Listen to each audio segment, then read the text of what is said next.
We all know it. It's got my name on it. Come on, guys. No Academy Awards out of this, okay? I'm not a real actor. Everyone's got to be Tom Cruise, right? Good afternoon, athletes. This is your captain speaking. And season 3's underway. Ready to go? Let's turn and burn. Woo! Yeah, buddy. Here we go, let's go. SailGP. Take off. Season 3. Go. The need Find the burn. for speed. Racing. Maverick will be proud of this. Having any fun yet? Come join the party. Season 3 and SailGP's back. 11 events going coast to coast across the globe. 9 teams lining up on the flight deck. Japan are gone, but Canada and Switzerland join the group. It is all about finding the best of the very best. The Top Gun.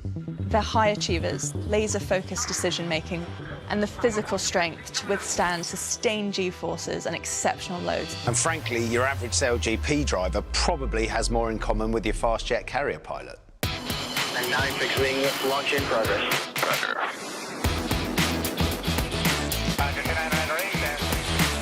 Top Gun 1. All looks good. A Navy pilot has to be an elite athlete to sustain the G-forces and still maintain faculties in order to function at this high level. There is no room for mistakes. When you're spinning and you're banking, you're just doing everything you can to hold yourself in place. As you sustain G-force, G-force, G-force, you become more and more exhausted. Yeah, we're pretty fortunate to get to go up with the US Navy's aerobatic team, the Blue Angels. It would have to be the top experience without a doubt in my life. And the G-forces are brutal. We don't experience anything like what they do, let me tell you, but we definitely experience G-forces. There's tons of G-forces in tacks and jives, and it's really throwing you out of the boat all the time. The F-50 is moving around violently. Every single maneuver, I'm pinning myself against the boat. So I'm using my feet and my arms to physically press into the boat preemptively. On the IF-50, we have, different measurements for the G-force. It's not 100% accurate, but it gives an idea what we're operating under. And those numbers get to 3 or 4 Gs in big maneuvers or in crashes as well, where you do a full stop. And we don't have the luxury of having a seatbelt that keeps us in that position, so we really got to use a lot of force in our arms to hang on where we are. Sometimes you're simply not strong enough, and you will see people flying over whatever is in front of them, whether it's a person or a wheel or a pedestal. People will go over it because of the G-force. Whether it's an F-18 pilot, for example, in the US Navy, or an F-50 athlete at the wheel of a catamaran, a G-force is a G-force. And so they have to be at the elite level of athletic performance, both physically and mentally, in order to fly the aircraft or sail the race.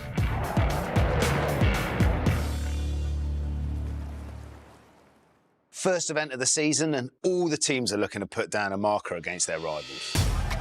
So back on the Great Sound, we are set to kick off Season 3 with the Bermuda Sail Grand Prix. 9 boats up and sailing here in race number 2. Great Britain once again out in front, Canada close behind. Big game from the Canadian crew. Look, they're back in here, only 50 metres apart. He's off the foils on the British boat. This is an opportunity for Canada. Can he go round the outside, stay on the foils? This could be a big moment for Phil Robertson's fledgling Canadian crew. Phil likes to live on that ragged edge. Aisley's got to keep clear. Go on, umpires. That's ridiculous. And leave the door open. He won't just squeeze through it, he'll break it down. Canada now takes the lead with Spain in second. Great Britain, who had that sizable lead, moves back to third. Yeah, I'm super happy being fast. And Phil Robertson and the Canadians are on their way to picking up their very first win. Solid. Yeah, race 2 was quite unique. We'd done 20 hours of sailing at that point in the F-50, and it was comfortable and good, and yeah, obviously pretty fantastic for the team and very unexpected. Day number 2, we've got 9 teams this year racing. Positioning is key. You've got to get the start right.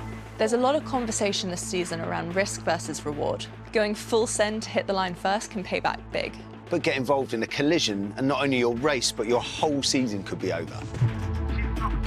My philosophy on the start is to be opportunist. I like the attack. I'm not really patient, to be honest. The risks are just getting higher and higher as you put more boats on the start line, and the points deducted for damage are getting higher and higher. So times where you might go for a gap and think, this is 50-50, but it's worth the risk. You know, I think now you've got to think much harder about those decisions. No room for Contan, the French at the top. The French are trying to barge in. Wow, that was punchy as the line went clear. Penalty on the French boat. They're going to need to drop behind the fleet. A near collision on day number 2 to kick things off, and it's Spain at the left side of your screen that will have the lead at Mark 1. Whoa! She's not entitled. Black flag there. That was a seriously aggressive move by Contan de la Pierre.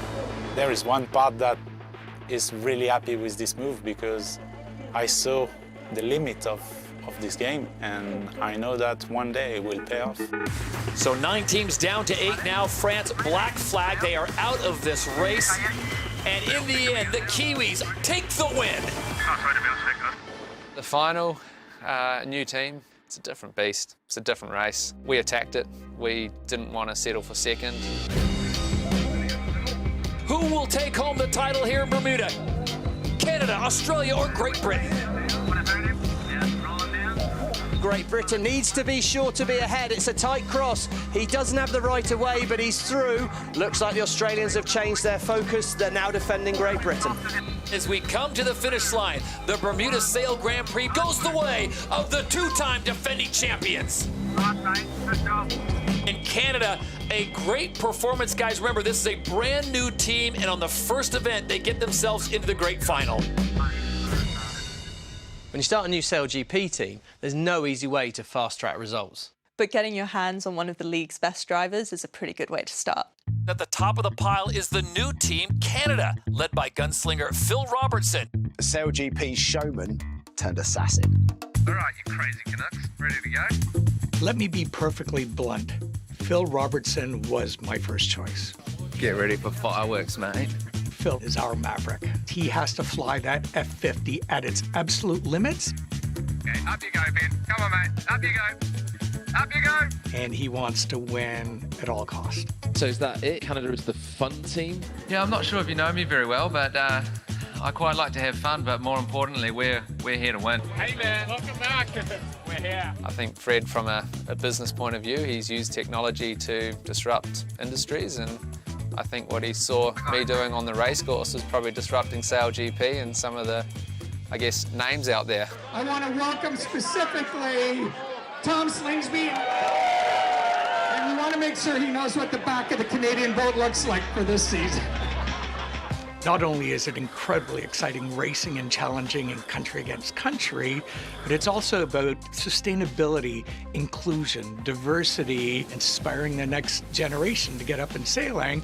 And that's why our motto is "We Can Inspire." I never considered to be a professional sailor as a female athlete in Canada. It's never really been an option for us. Okay, where's Leyline here, Sarah? Leyline's in 19, Swiss on your right. I want to inspire the next generation of female athletes, but not just female athletes, but diverse athletes. You know, you look around the sport and we don't have the most diverse sport. And so I kind of feel that responsibility in diversity and representation as well. Are we on the top of the leaderboard? Yes. Expectations are too high. I know. Are we going to win season 3? I can assure you we're going to give it our best shot, but I just want to manage expectations. Here we go, United States Sail Grand Prix Chicago at Navy Pier. Great start, Canada. A great start, Great Britain again, and it's now an absolute drag race. And the Americans shot out the back. Chicago, tough times for Team USA. The Americans! Oh, they've got no right to turn there. They're in. That's a foul, surely by USA, and he's lost control of the boat. Race number 2 will go the way of Canada. But what is happening with the US crew? Oh, the Americans put it down! Wow, USA, led by Jimmy Spithill. Well, they have to get the boat back on track. What question are you most bored of being asked right now? What's happening with the USA team? Americans right now, wow, they've got to do something fast. Penalty coming the way of the Americans. Penalty USA relative Denmark, not giving room at the boundary. The USA, I mean, they're the ones that really have got to go away and reinvent themselves. So race number 3 looks to go the way of neighbors to the north, Canada. Yeah, buddy. Then this has got to be a huge disappointment, not only for Jimmy Spithill to be in last place, but be doing it on home waters. You know, really on behalf of the team, I want to apologise to all the family, friends, all the spectators, all the people in Chicago that came out and, you know, were supportive the whole way through, irrespective of, you know, how badly we sailed. Rome Kirby's out injured as flight controller. Hans Henken's done a good job, but clearly he's not quite filling Rome Kirby's shoes just yet. Yeah, Hans got a lot of stick for, you know, the boat crashing a lot, but in reality it was some changes to the control system that flies the boat to make the boat effectively recover if it has a bad moment, but it was adjusting twice as much as it should be, which then makes you jump out of the water or makes you crash into the water. That was a pretty disappointing find in Chicago. The USA, this has not been their weekend. The battle now is to get that 3rd and final spot in the grand final. Tom Slingsby, he has to win this race to have any hope. We can see Australia foiling it, coming in hot, trying to find a gap.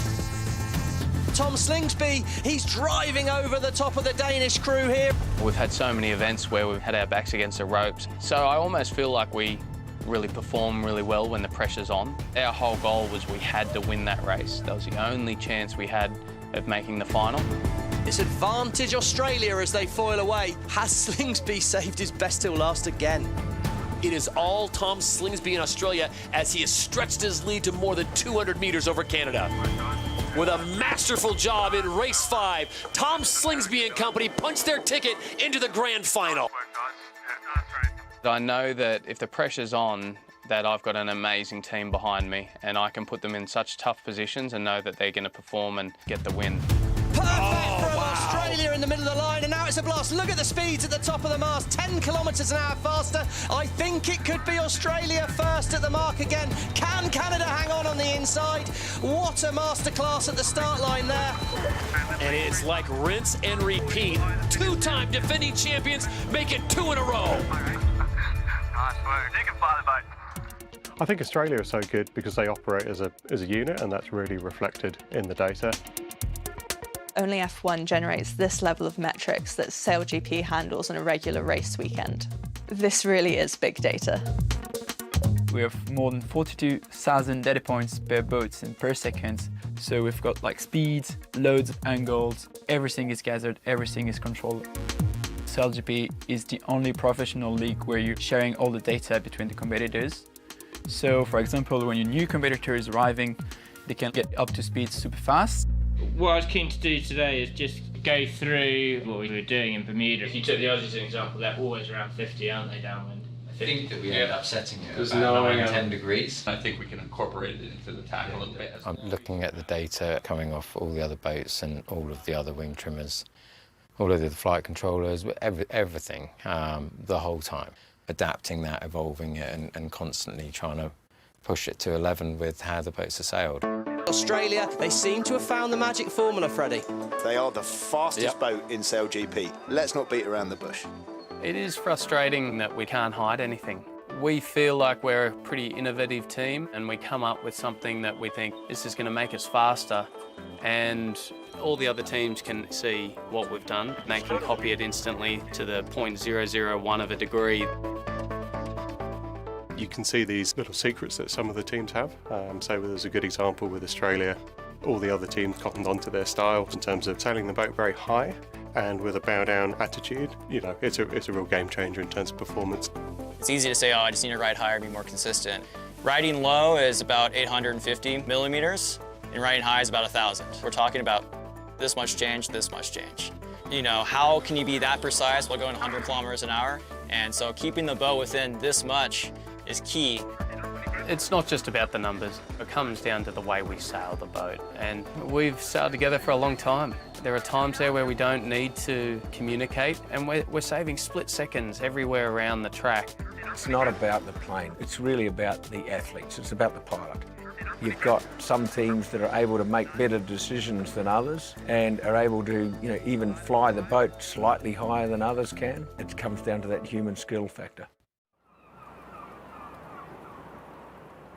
It's Championship Sunday here in Plymouth. Race number 5, New Zealand on 34, Australia on 30, Great Britain and France tied on 29. The pressure's really got to be on the shoulders of Ben Ainslie and Great Britain to make it into that final.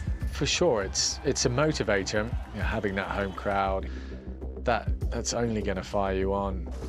Ainslie's on a charge. Has he left it too late, or can he find a way back into this race?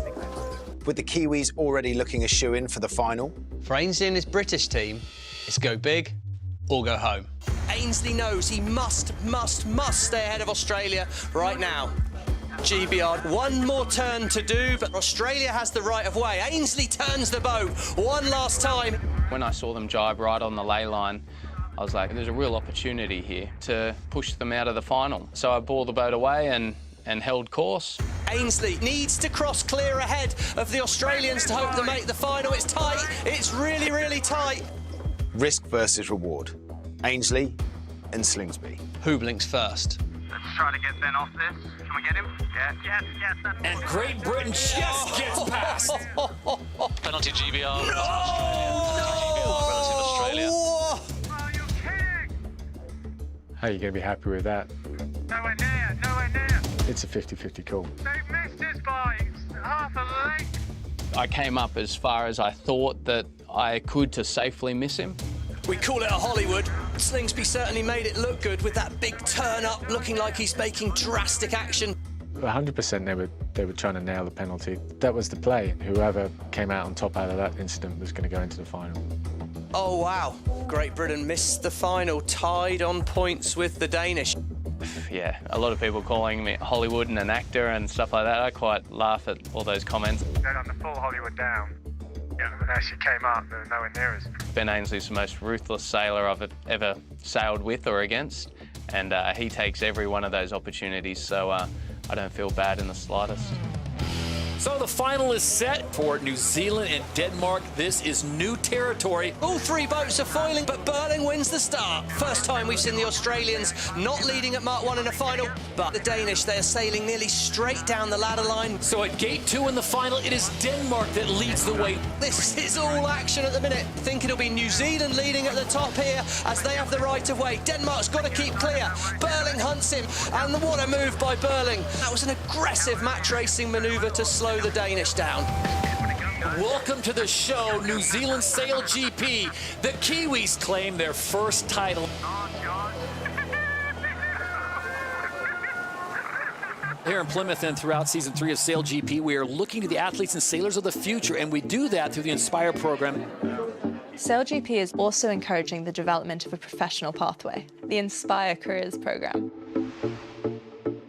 I've always been a sailor. Got into it very young with my family, sailing out on yachts, my grandparents. And then I moved to Plymouth to study ocean science. Just handed in all my courseworks and exams and got an email through advertising a role with the wing team. Came down to the site in Plymouth and just started learning everything as soon as I could. It's almost as if you're pit crew for an F1 team, but you're working for 10 teams at the same time. Sailing needs to be more accessible. It needs to be more open and inclusive. By definition, if we want to grow the sport, we've got to engage with young people, and Inspire's the starting point for that. We get to see that next generation of athletes, of shore team engineers, and they're always so, super high energy and passionate. You can just see it's like a dream for them coming into the team.